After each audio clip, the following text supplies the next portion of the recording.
আর এই সমস্ত বান্দারাই আল্লাহ পাকের কাল কিয়ামতের ময়দানে আল্লাহ পাকের আরশের নিচে ছায়া পাবে। সুবহানাল্লাহ বলেন না?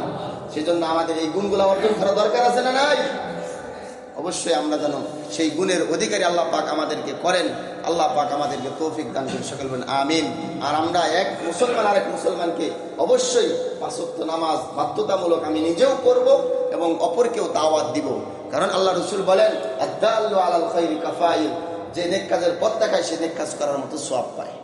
আমি আপনি যখনই গল্প গুজবের একটা মঞ্চ বসাবো, বন্ধু বান্ধবকে চায়ের মেহমানদারি করাবো, সেখানে আমি আপনি একটা হাদিসের কথা বলতে পারি, একটা আল্লাহ পাকের সিফাতি নাম নিয়ে আমি আপনি একটা উচ্চারণ করতে পারি যে ভাই আমি তো ইয়া হাকিম, ইয়া গফফার, ইয়া সত্তার, ইয়া করিম এই নামের আজকে একটা ফজিলত পড়লাম, এই নাম এতবার উচ্চারণ করলে আল্লাহ পাক এরকম মেহেরবানি করবে, আল্লাহ পাক এত সওয়াব দান করবে।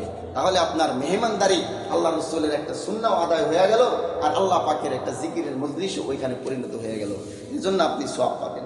সেজন্য আমরা আমাদের হায়াতটাকে নেক কাজের মধ্যে লাগাই। আল্লাহ পাক তৌফিক দান করে সকল বলেন।